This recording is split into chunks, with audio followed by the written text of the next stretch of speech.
David, aujourd'hui, va nous donner quelques explications sur un mot de plus en plus employé qui règne d'ailleurs sur l'univers informatique, c'est le mot algorithme. Tous les jours, on entend parler de ce mot, on l'emploie. Pourquoi? D'où vient-il? Explication. Qu'est-ce que ça signifie? Surtout un algorithme. Alors en fait, pour prendre les choses de façon très simple, c'est une suite de choses à faire pour réussir une action. Et c'est effectivement comme cela que fonctionnent la plupart des machines que vous utilisez. Je vais prendre un exemple. Quand vous traversez la rue, vous regardez à gauche, il n'y a rien. Vous regardez à droite, il n'y a rien. Vous regardez à nouveau à gauche, il n'y a toujours rien. Donc vous avancez en face. Ça, c'est l'algorithme pour traverser. C'est la meilleure façon de procéder pour réussir l'action de traverser. Alors, pour une machine, ça donne ça. Regardez, le plus simple pour expliquer ce qu'est un algorithme, c'est ces machines, ces automates sur des chaînes, par exemple, de montage, parce qu'on voit bien la succession et l'enchaînement des séquences, la répétition également. Mais pour un ordinateur, ça marche de la même manière. Il a aussi sa petite checklist et il fait dans l'ordre ce qu'on lui demande de faire. Comment s'est exprimé tout cela?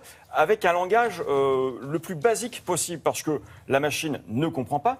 Elle l'exécute et donc elle a besoin d'aller à l'essentiel. C'est-à-dire que pour communiquer entre l'homme et la machine, on met en place un certain nombre de codes. On ne peut pas vraiment parler de langage, mais c'est cela. Et on balaye tout ce qui pourrait être superflu.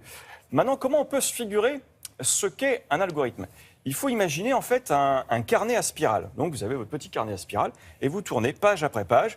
Et sur chacune des pages, vous avez une action à faire. Quand vous tournez la page, vous découvrez la suite, mais vous n'avez pas préfigurer ce qu'était cette suite, vous ne revenez pas en arrière, vous ne sautez pas de page. C'est comme ça que ça marche, et c'est comme ça qu'une machine comprend le monde dans lequel on vit et comprend ce qu'on lui demande.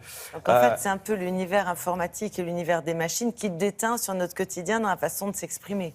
Est-ce qu'on fonctionne comme ça, nous Non, enfin oui, on essaie d'aller à l'essentiel. Mais dans la façon de sauf qu'on ne parlait pas d'algorithme, mais c'est... Ouais, il y a des interactions. C'est un process, Non, c'est vraiment... Alors, pour le coup, c'est le mode basique de réflexion. C'est comment faire un calcul. Je fais un calcul de la même manière qu'une machine. Mais comment je fais un dessin? Un peu mieux quand même qu'une machine. Non, je suis le seul à pouvoir faire un dessin. La machine, elle fait un algorithme. Vous faites un dessin. C'est là où il y a deux types d'intelligence qui se confondent.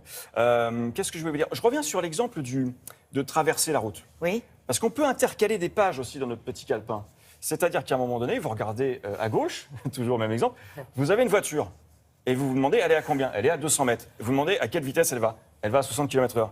Ah, donc j'ai le temps. Je regarde à droite. Et puis je regarde à gauche, je vérifie qu'effectivement, elle est loin. Ouais. Et donc là, je fais mon pas en avant et je traverse. Donc on peut intercaler, on peut non plus programmer un ordinateur pour qu'il traverse à l'endroit où il a l'habitude de traverser une seule fois, mais dans tous les passages cloutés. De la même manière, regardez, pour programmer un petit robot qui va se déplacer, si c'est un chemin qui sera toujours le même, c'est simple, on lui fait sa petite liste de courses et puis il suit sa checklist et voilà. Maintenant, si on veut qu'il soit pertinent dans n'importe quel domaine, on va complexifier, rajouter des lignes de code pour lui dire, par exemple, la meilleure façon de se déplacer, c'est la ligne droite. Maintenant, si tu arrives à un carrefour, le meilleur moyen de progresser, le choix à faire, c'est toutes les routes, sauf celle d'où tu viens. Et voilà, comme ça, on va donner de plus en plus de pertinence et affiner le fonctionnement. Et pour conclure avec cette histoire d'algorithme, c'est un peu comme les couleurs primaires. Avec quelques couleurs, vous faites toutes les couleurs. Pour faire un algorithme, il y a 4 ingrédients. Et avec ces 4 ingrédients, on va pouvoir rédiger toutes les actions. Alors, à la fois, trouver sa route, trouver un mot pour un moteur de recherche, par exemple, guider un GPS. Voilà, tout ça tourne autour d'une séquence de variables, de tests et de boucles. Et vous savez désormais qu'un algorithme, c'est une suite de choses à faire, comme quand vous faites les courses dans un magasin.